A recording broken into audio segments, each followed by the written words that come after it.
Millions of Americans are going to be without Medicare. Millions of Americans are going to get their food stamps cut out. That has to concern you, William? Spending abuse is the biggest problem. So if spending abuse is the biggest problem, then why would you vote for a guy that got us $8.2 trillion in debt? Why would you still support a guy who put this big, beautiful bill together that's going to get us trillions of dollars in debt? I have one topic to discuss. A caller a couple calls back cherry-picked a couple things out of the big, beautiful bill, whatever that means. I do not know what it means. And I'm assuming 100% of your listeners basically are against the bill. I don't think that's accurate. I don't know. We have all sorts 90? of different people. I don't know. Well, no, it's a lot of people are saying it's not a good bill. It's a lot of people. They're critical. Can you name me one entity that is non-biased that has taken a look at this bill and said it will not get us into more debt? You know I can't. Because there isn't one. One comment for you. Yes. Has everybody forgotten it was either Obamacare or Pelosi that said we'll pass the bill and then read it? Do you remember that? What do you mean leave it? Or we'll read it after we pass it? I don't remember any of that. I don't remember that. I have a distinct memory. Okay, so where let's. they had Okay, a but hold big on, bill William. and they said, Okay, so I don't know if that's true or not, and I don't know if she actually meant that or it was a term that she was using. Here's what we do know for sure. Marjorie Taylor Greene did not read the bill, or at least most of the bill. She admitted that she didn't read parts of the bill, that if she did read it, she wouldn't have voted for it. We have a Republican in office now who's despicable and an embarrassment, who's openly admitted that she didn't read the bill. And the Congressional Budget Office, which the head was appointed by Donald Trump administration, even they said that they were conservative with their estimates, but even they said would raise a debt ceiling. So how can a conservative Republican, which they call themselves, how can they agree to raise the debt ceiling so that Donald Trump can go ahead and spend the money and give breaks to billionaires? It makes no sense. But William, even if that is true, why would you go back many years? Why not just talk about what's going on right now and the fact that you have Republicans in office that are admitting that they didn't read parts of the bill and they still voted for the it? Democrats That's what's relevant. did the same type of thing. Okay, but even The if that Democrats did the exact same thing. okay, well, even if that was true, that doesn't make what's happening now right. So why do we have to go back years past? No, I didn't say it's right. I'm just saying that I distinctly remember, let's pass the bill and then read it. And to me, the overall problem, Brian, is we have politicians that aren't even doing their job. How can they not read a bill? Anybody that votes on it. Yeah, I'm not following weird. Well, I mean, listen, this is, hey, William, politician. okay, but William, here's the bottom line. Instead of getting into the weeds here, I think, well, now you obviously you voted for Donald Trump. This is a bill that put forth by Donald Trump. He's the leader of this bill. He's the one who called it the big, beautiful bill.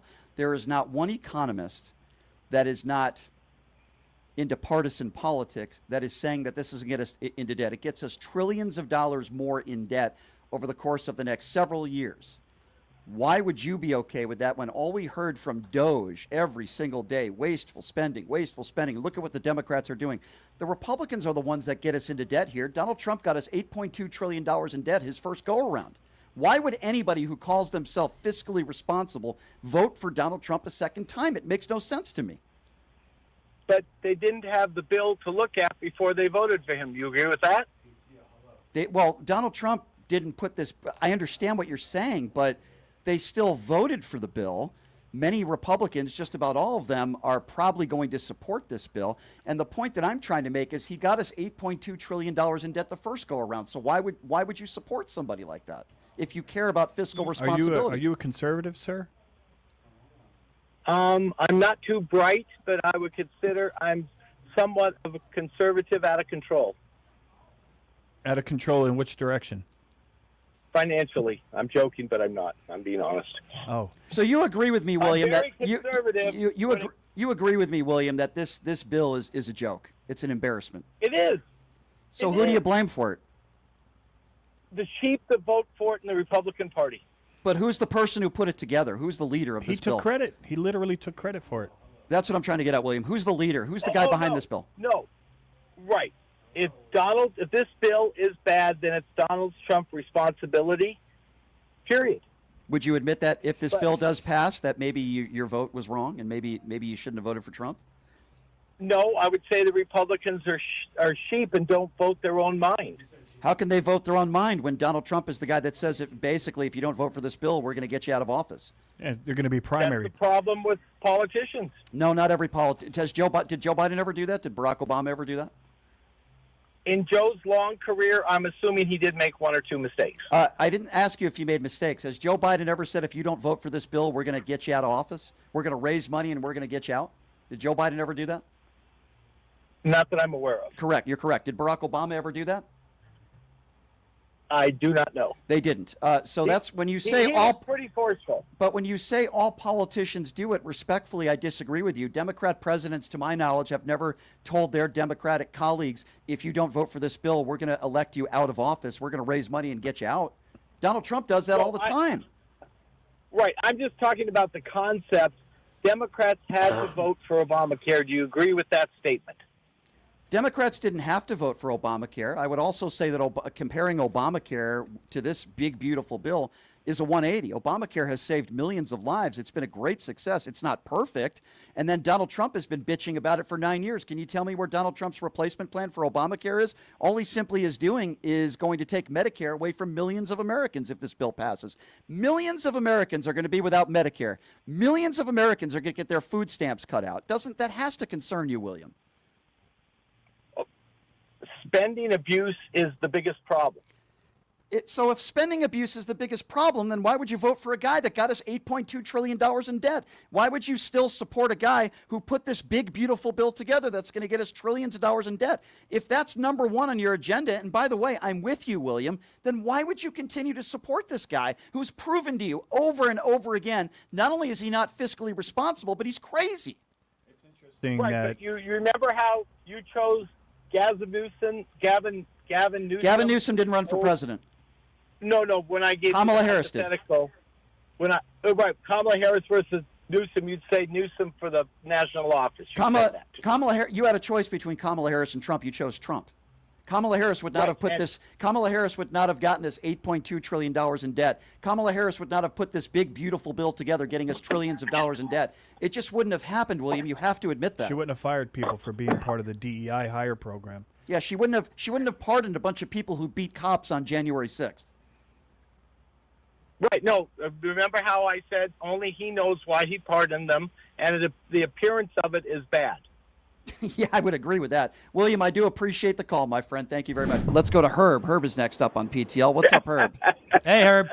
Hey, how you doing, you guys? Listen, Brian, I have to call your show from time to time to try to get a clarification on things because I just don't understand it. But yesterday, when Kamala was speaking to the press for about a minute and a half, yep. She had said in her speech that day that she wanted to attack inflation, and she wanted to get a hold to it when she got into office. Who wouldn't want to? Guys, yeah. No. It's something that we all want. Yeah. No doubt about that. But my question is, how is she going to do it? What are her plans on doing it? So, do you understand any of her policies and the things that she's talked about in the contrast with the economy compared to her and Donald Trump? For example, Donald Trump had the highest tax breaks for the rich. He's already promised that. I believe tax breaks for middle-class families and not giving tax breaks to the rich will put more money in people's pocket. That's number one. That will absolutely 100% help when it comes to inflation. When it comes to policies, for example, like not having maternity leave or helping mothers raise children that are suffering, that are living paycheck to paycheck, that'll put extra money in their pocket. That's number two. Number three. Okay, if you don't want to let me finish, and you want, I can name you 20. I thought you were through. No, I'm not through. Because I could name you 20 or 30 differences that Harris will do to help the economy and to help everyday, regular day families. And by the way, it could be any governmental program with families that are struggling. Could be food stamps, could be welfare. Basically, any government program that Harris is for, Donald Trump is against, because he had the biggest tax breaks for the rich in the history of this country, at least in my lifetime. I know that is 100% to be a fact. And by the way, if people like you want to criticize Harris, because I know a lot of right-wingers out there. I haven't said anything, Brian. I'm asking you. And he just asked you a question. Brian, he asked you, calm down. He asked you a question. Okay, hold on. And you're answering it to the extent that you can, because you don't have expertise. But hold on. Herb, I said if. I didn't say you were, so I need you to pay attention. I said if people like you are criticizing Kamala Harris and Joe Biden for the inflation that we've had in this country over the last 3.5 years, then all you have to do is compare this country to the countries that we compare ourselves to, the G-Summit countries across the world. We are doing better than just about all of them. Joe Biden and Harris didn't create inflation around the world. We had a war in the Ukraine, which we still have, the war in the Middle East and the issues we have there, which we still have. We were coming out of a global pandemic. So if you want to give credit to the Biden administration from where inflation is now to where it was, you go right ahead and you can do that. I will choose the woman who has helped get us out of inflation, who has pure policies that will direct us continuing to go in the right direction over the orange man who has given us the biggest tax breaks to the top 1% in American history. Now I'm done. Can I ask you a question right quick? Can I ask you one more question? Yeah. Sure. Okay. What was the inflation rate at the time that Biden took office? I'm just asking. Sure. I don't have the inflation number right in front of me. What I will tell you. I can tell you what it was. Let me tell you what it was. Okay, what was it? Let me tell you. Oh, sure.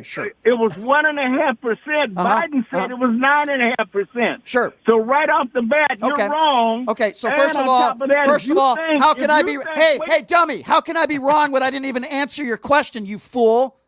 Don't hang up on him. How can I be wrong when I didn't even answer your question, you dope? That's number one. I'm not wrong. If you compare this country to the G-Summit countries across the world, we are doing better than they are. Hey, dope, did we have a war in the Ukraine when Joe Biden took office? No, we didn't. And we were just starting to come out of a pandemic thanks to Joe Biden, not Donald Trump. Did we have the war in Palestine, Gaza, the conflict with Israel when Biden took office? Those are all factors that cause inflation, but sadly, you're not smart enough to understand that. So you're wrong. I know. You're wrong. I know, Brian. I'm a dope. What did I say that's wrong? What did I say that's wrong? And I'm asking you. What did I say that's wrong? What did I say that's wrong? What did I say that's wrong? What did I say that's wrong? Answer the question, you dope. You MAGA dope. I will. What did I say that's wrong? I'll tell you what it is. Go ahead, dope. I'll tell you what it is. If you think that raising taxes are going to cut down inflation, you're dumber than I thought you were. Okay, well, guess what?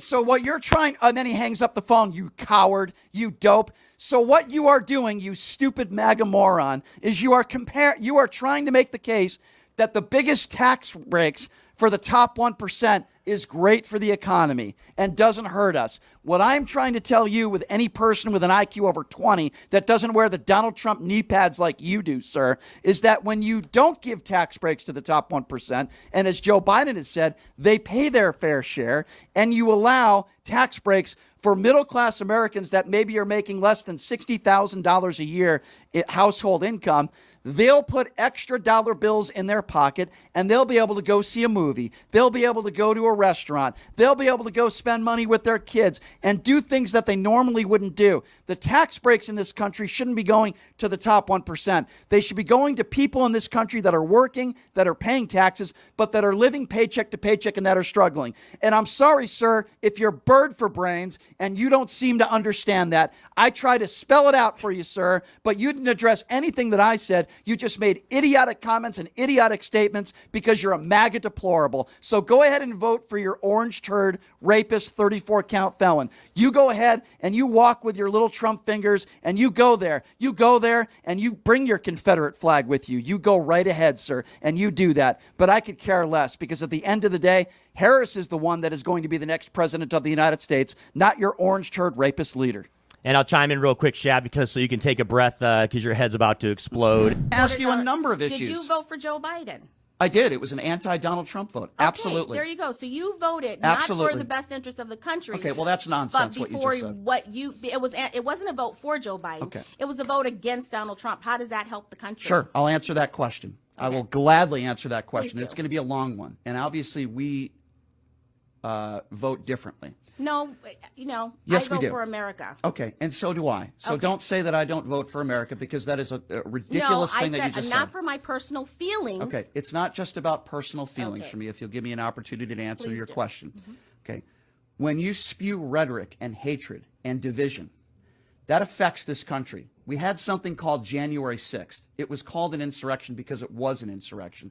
It's an attack on our democracy when you say, I won the election in a landslide, Joe Biden cheated, and the Democrats cheated. January 6th doesn't happen if not for Donald Trump's rhetoric. So don't take the whole and almighty approach that, well, I like some of his policies and he can say whatever he wants on Twitter, because when you make statements as the president of the United States that are irresponsible, it can incite things like January 6th. So January 6th was after November, right? It was after the election, but you voted for Joe Biden. He was still president. You voted for Joe Biden prior to January 6th. I did. Correct? So I did. January 6th is not a reason why you voted for Joe I Biden. did, but that is an example of what I am talking about. But that's not an example of why you voted for Joe Biden. I can give you a number of examples. Can we get Sure, it pre-January 6th? Sure. Thank you. When you have 25 plus women that accuse you of rape or sexual assault, that's not somebody I want to be the leader of the free world. When you say in Playboy magazine, accused? Are we in America? his own ex-wife in court documents, accusations. his own ex-wife in court documents said that he raped her, and then he paid her off to silence Allegedly. her. Okay, so if you don't want to believe it, No, it's not that I want to believe. I believe in evidence. That's it.